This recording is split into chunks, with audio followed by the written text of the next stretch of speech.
Well, listeners, you've probably heard my review by now, but there is an amazing new film that has just landed on streaming platforms here in Australia. It's called Life After Fighting, and it's written, directed, and stars an absolutely amazing man called Bren Foster. And we thought we would get him on the phone today to chat a little bit about this amazing new film. Welcome to the program, mate. Thanks, David. Thanks for having me. No worries. Now, like I said, this is an amazing film. Where did this journey start for you with this film? Oh, it goes back a little bit, David. I think I was living in the United States from 2009 until 2020, 21, and I was working regularly there. Had built up quite a good career, but flew under the radar relatively here in Australia. But then with COVID and, my wife and children, my wife is Australian, they all wanted to return, particularly my wife wanted to return to Australia. So essentially it was almost like I was walking away from the career that I built in the United States and coming to Australia, the type of stuff which was geared towards action, as the show The Last Ship, which I was on which went for 5 seasons, it wasn't really, a lot of the stuff here in Australia wasn't geared to the stuff that I really love to do.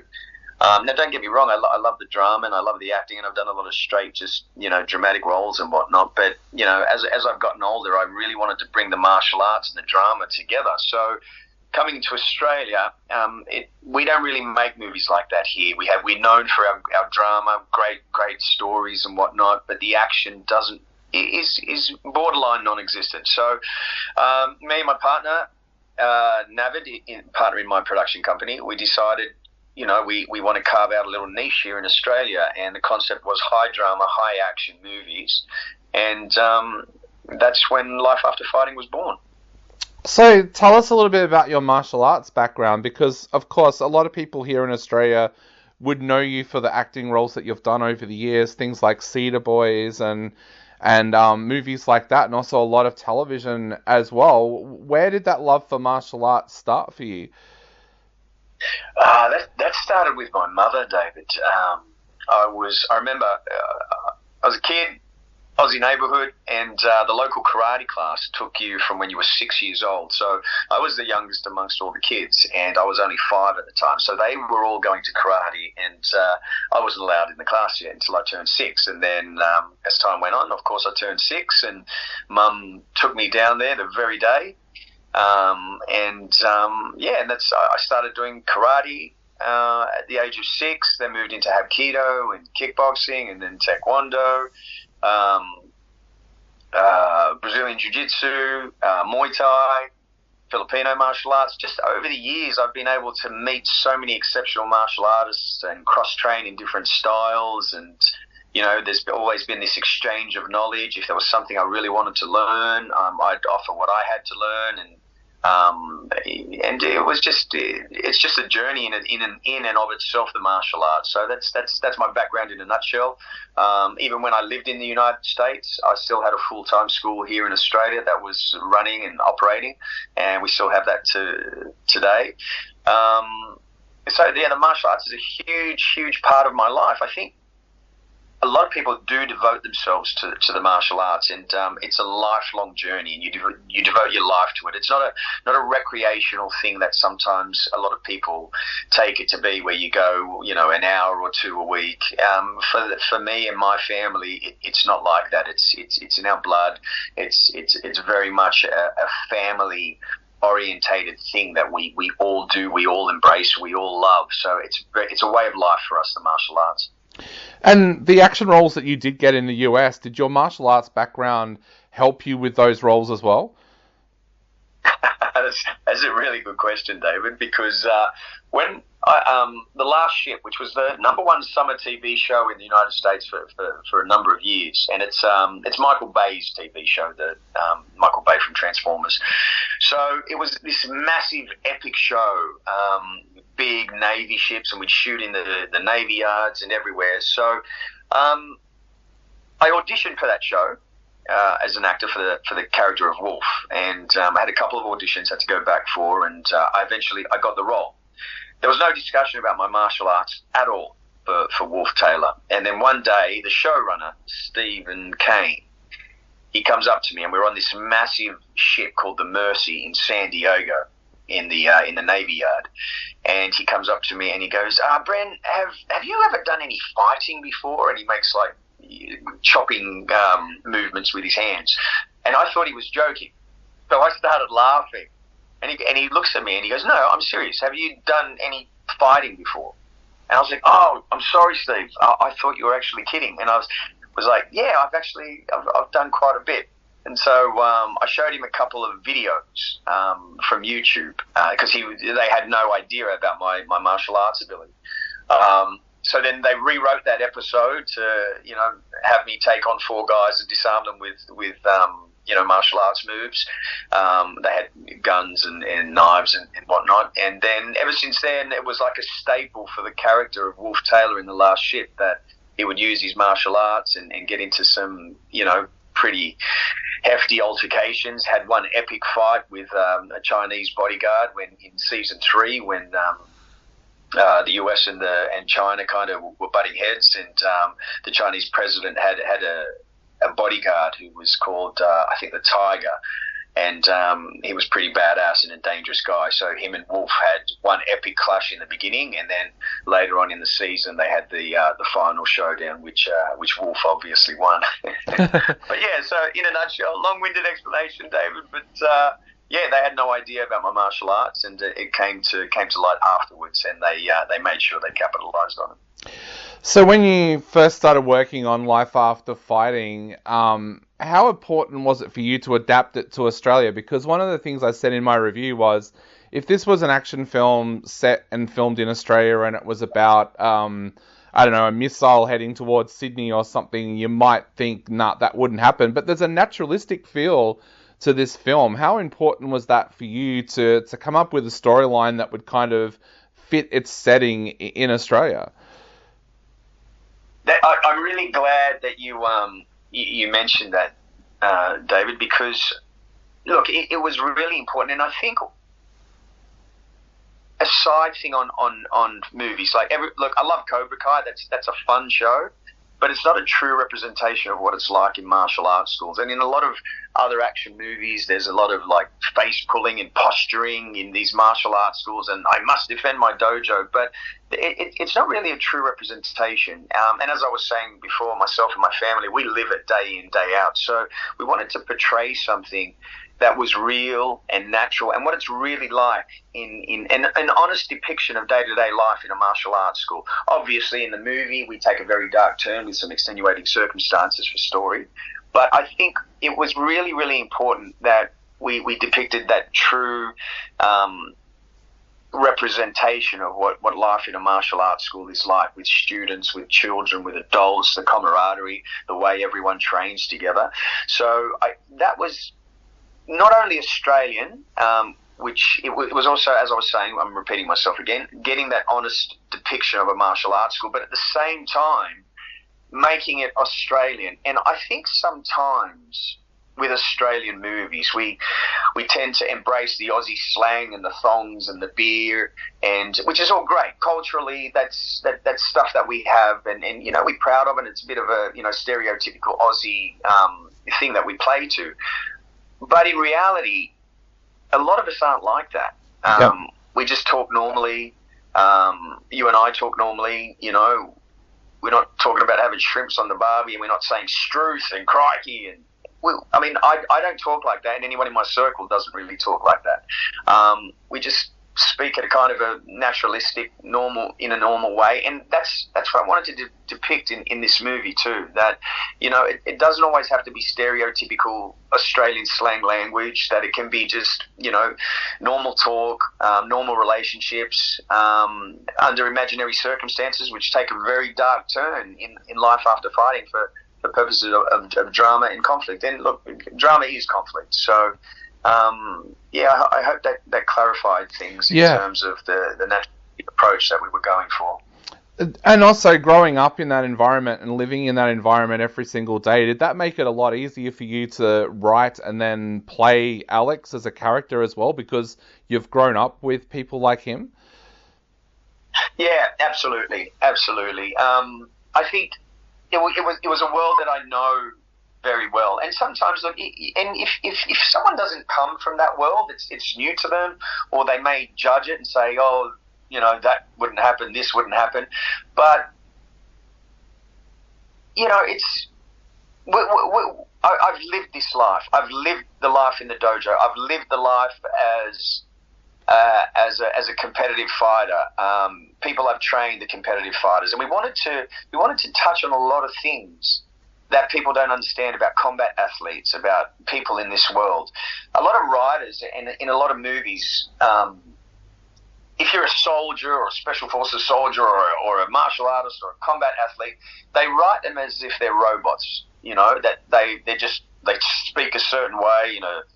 Deep resonant voice, monotone, and they're very stoic, and they write them as if they're not human. But I can tell you now, combat athletes, martial artists, it wears hard on them. Losing wears hard. Wanting to be number one wears hard. I mean, they feel pain, they cry, they hurt, they laugh, they're happy. They feel every spectrum of emotion that there is, And just because they're a combat athlete, sometimes people think, oh, no, they can't have that. They can't be human. They have to be like robots. So it was very important to me that we tried to represent how important it was for combat athletes in their world to be number one, and what it feels like when they lose, what it feels like when they quit. Those things stay with combat athletes, and they never go away, and they torment you. So yeah, I mean, for me, who's lived through all of that, it was very important to put it into a script and have a true representation. And all the combat athletes I know, we've all gone through surgeries that have put us in deep, dark places, and that we've had to work really hard to come out of, and with physiotherapy, and it takes a toll. And then when you've just come out of one surgery and gotten better, guess what? Yeah. A few months later or a year later, you get hit with another one, David, and the whole process starts again. So it's just that mental tenacity that you've constantly got to go through, and your families go through the ups and downs with you. And one of the biggest things I wanted people to take away from Life After Fighting was to see that just because you're a martial artist or just because you're a combat athlete, you're not a robot. You're still human, And one of the things that peeved me off a little bit is you'll see these combat athletes killing themselves, trying to earn a living, for literally fighting. And then, someone gets on social media and just completely bashes some, fighter who's just spent, the last 10 years of his life trying to get to the top. And he might fall short. He might only end up at number 3. And then you've got an internet warrior or a couch potato just saying, oh, this guy sucks as a fighter. Yeah. It's just kind of a little bit unfair. But anyway, that was another big, long-winded explanation, David. Sorry. No, that's fine. That's fine. And like one of the other things too I loved about this movie was that it wasn't one of those action movies where you sit down and watch it where the action looks great, but the acting's not. You surrounded yourself with brilliant performers, and like you all tested yourselves as well, because there was a lot of dramatic scenes in there. And I'm thinking of I don't want to go into spoiler territory, but the scene in the car.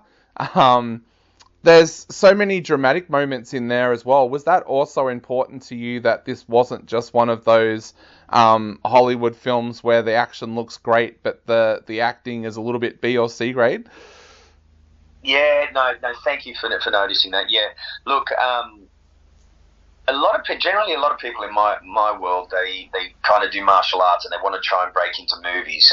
Look, I did my martial arts, done it since I was a kid, but I also learned from my martial arts that if I wanted to be a good actor, I had to study. So I went to university, auditioned for one of the big drama schools here in Australia, went through the process, and then continued studying. I am an acting teacher as well now. So it was so important for me to bring together some really good actors and to try and bring back to the original concept, high drama and high action, and marry those together. And look, Luke Ford did a phenomenal job. Cassie did a phenomenal job. Annabelle did a phenomenal job. Ethan Brown, Mike Duncan, everyone came in and they were just completely invested, David. They were just really like, they gave everything. Even the little girls, I mean, there's a heartbreaking scene where Ariel just literally breaks down shaking the cage, and I think the whole crew at that time were in tears. So I'm really blessed and fortunate to have had such great actors who came and just invested themselves 100% in the roles. And I think sometimes the scourge on Western action movies is they have to get it all shot in like 15 days. They'll fly in a big name for 2 days, quickly shoot them out. If the big name doesn't know their lines, they'll just read them off cue cards. They'll slap together the film, and then they'll put it out, and they don't care about it. But I cared so much, David. I didn't want to make something and look back at it and not be proud of it. I wanted to be able to look back along with all the other actors and say, you know what? We invested our hearts and our souls into this film. We didn't have a lot of money.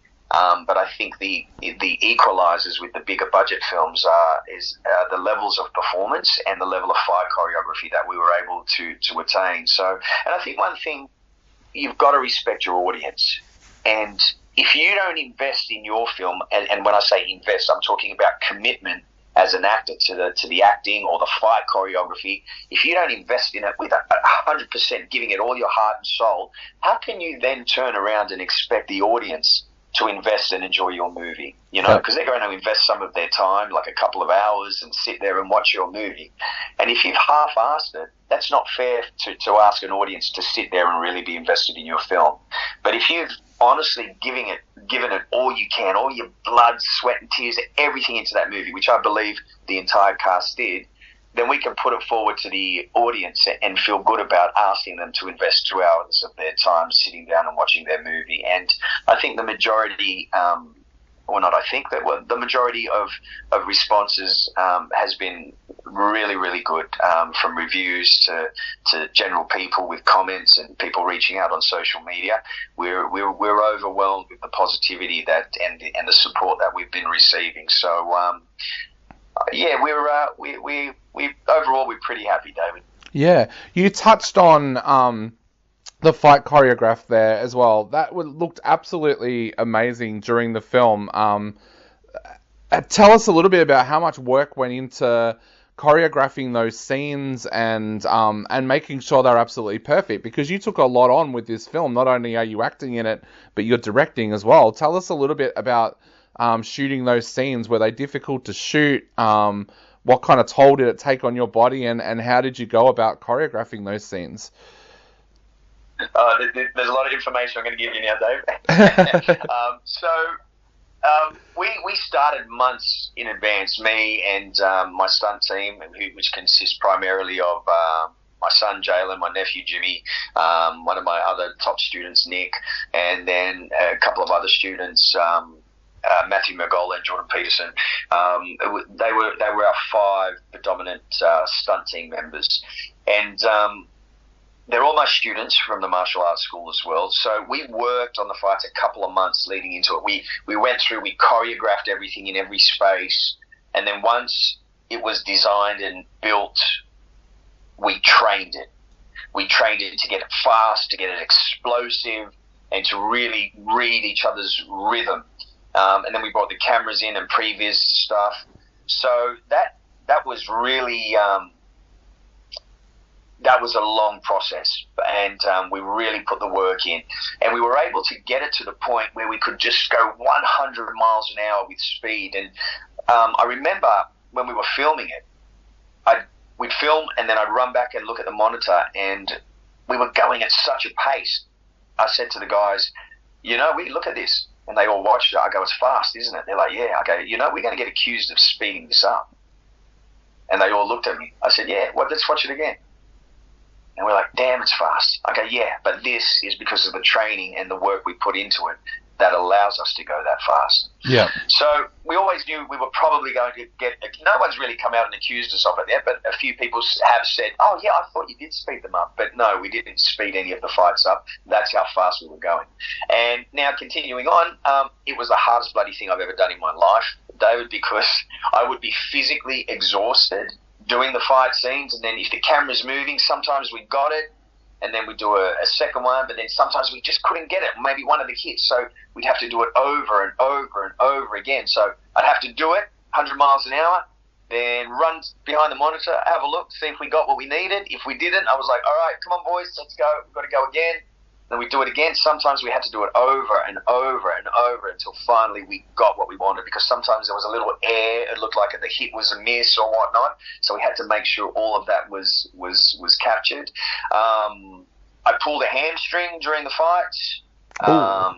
And then we had to rearrange some of the shooting. And then another day of the fights, I tore my hip, which was a really bad one. But what I did that day, just so we could finish the day, I got a whole roll of strapping tape and literally strapped my other thigh, put the whole roll on it really tight, just so it would clamp together. And I finished the day. And then after that, we had to take about 4 weeks off and had to come back for another 10 days to finish it. So look, we had some ups and downs. I was the only one who got injured.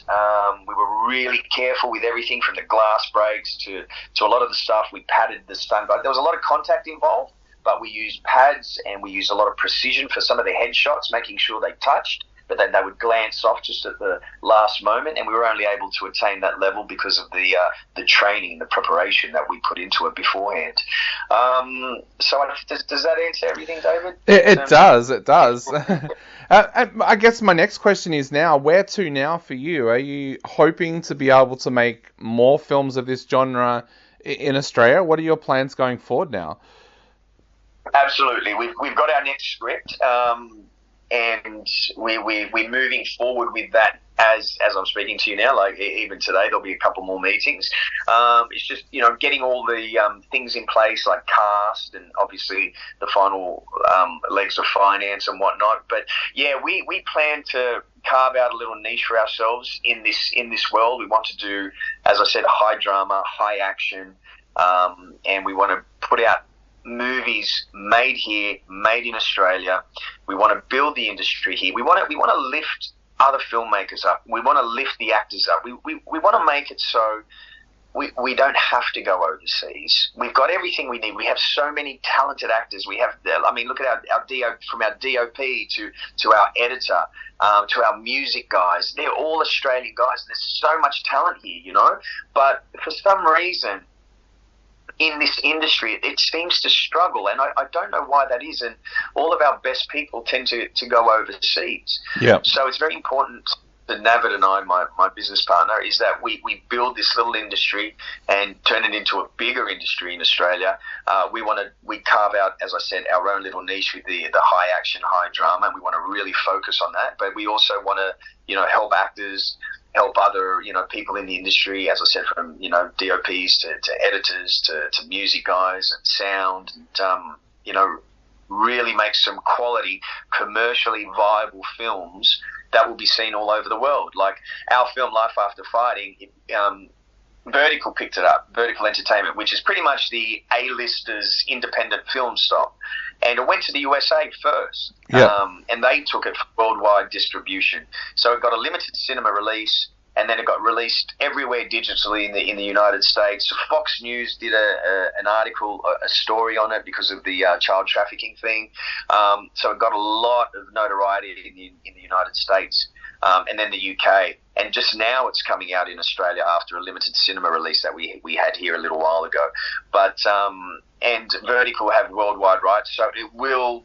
It's already going into Europe. It's already going into Asia. So this little Australian film is pretty much has got worldwide distribution, and it's making its way throughout the world. Germany have they did these 6 media books with different covers, and in 2 days they literally sold out.